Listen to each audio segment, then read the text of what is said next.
अंकित एक छोटे से गांव में रहता था जो पहाड़ों के बीच बसा हुआ था। गांव की शांति और सादगी ने उसे हमेशा से मोहित किया था, लेकिन इस शांति के बावजूद अंकित के जीवन में कई कठिनाइयां थीं। उसके पिता का देहांत हो चुका था और मां खेतों में कड़ी मेहनत करती थी। एक दिन अंकित की मां ने उसे एक पुराने मित्र के घर भेजा। वहां उसे एक बूढ़े सज्जन मिले जिनका नाम बुद्धिदत्त था। बुद्धिदत्त एक विद्वान व्यक्ति थे जो जीवन की कठिनाइयों का सामना करने के लिए प्रेरक कहानियां सुनाया करते थे। अंकित ने उनके साथ घंटों बिताए और उनकी बातों से प्रभावित हुआ। बुद्धिदत्त ने अंकित को पहली बात समझाई, धैर्य और संयम ही सफलता की कुंजी है। उन्होंने एक कहानी सुनाई। एक समय की बात है, एक छोटे से गांव में एक किसान रहता था।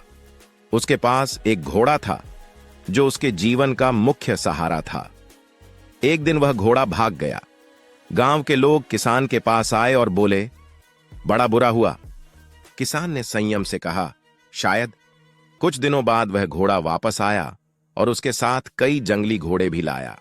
गांव के लोग आए और बोले, वाह, कितना अच्छा हुआ। किसान ने संयम से कहा, शायद। किसान का बेटा उन जंगली घोड़ों में से एक को साधने की कोशिश कर रहा था और गिरकर उसकी टांग टूट गई। गांव के लोग फिर आए और बोले, बड़ा बुरा हुआ। किसान ने संयम से कहा, शायद। कुछ समय बाद गांव में युद्ध छिड़ गया और सभी नौजवानों को युद्ध के लिए बुलाया गया, लेकिन किसान का बेटा उसकी टांग टूटने के कारण नहीं जा सका। गांव के लोग फिर आए और बोले, वाह, कितना अच्छा हुआ। किसान ने संयम से कहा, शायद। इस कहानी से अंकित ने समझा कि जीवन में हर परिस्थिति का धैर्य और संयम से सामना करना चाहिए। अगली बार जब अंकित फिर से बुद्धिदत्त से मिला तो उन्होंने उसे दूसरी बात समझाई, आभार और ध्यान जीवन में सकारात्मकता लाते हैं। उन्होंने एक और कहानी सुनाई। एक बार की बात है, एक राजा था जो बहुत ही दुखी था। उसने अपने राज्य के सभी विद्वानों को बुलाया और उनसे पूछा, मैं अपनी खुशी वापस कैसे पा सकता हूं? एक विद्वान ने कहा, राजन, आपको हर दिन के अंत में 5 बातें लिखनी चाहिए जिनके लिए आप आभारी हैं। राजा ने विद्वान की सलाह मानी और हर दिन की 5 आभारी बातें लिखना शुरू किया।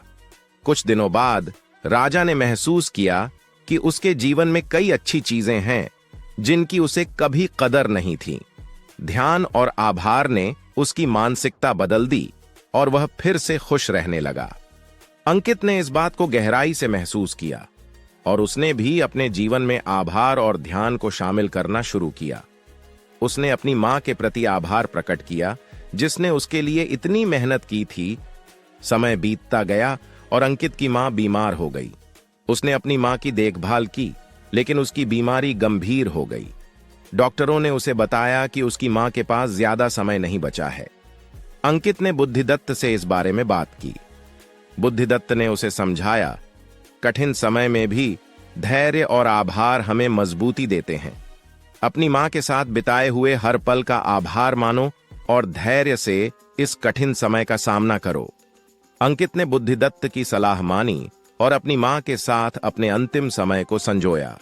उसकी मां के जाने के बाद अंकित ने गांव के बच्चों को पढ़ाना शुरू किया और उन्हें जीवन की महत्वपूर्ण बातें सिखाने लगा। वह बुद्धिदत्त की तरह ही एक प्रेरक व्यक्ति बन गया और गांव में लोगों को जीवन की कठिनाइयों का सामना करने के लिए प्रेरित करने लगा। उसने बुद्धिदत्त की कहानियों और उनकी सीखों को आगे बढ़ाया। अंकित ने समझा कि समय कितना भी बुरा क्यों ना हो, धैर्य, संयम, आभार और ध्यान ही हमें मजबूत बनाते हैं। और यही बातें उसने अपने गांव के हर व्यक्ति को सिखाई, जिससे उनका जीवन भी सुखद और संतुलित हो सका। ये वीडियो आपको कैसा लगा कमेंट बॉक्स में जरूर बताएं। ऐसी कहानियों के लिए मेरे चैनल को सब्सक्राइब करें। धन्यवाद।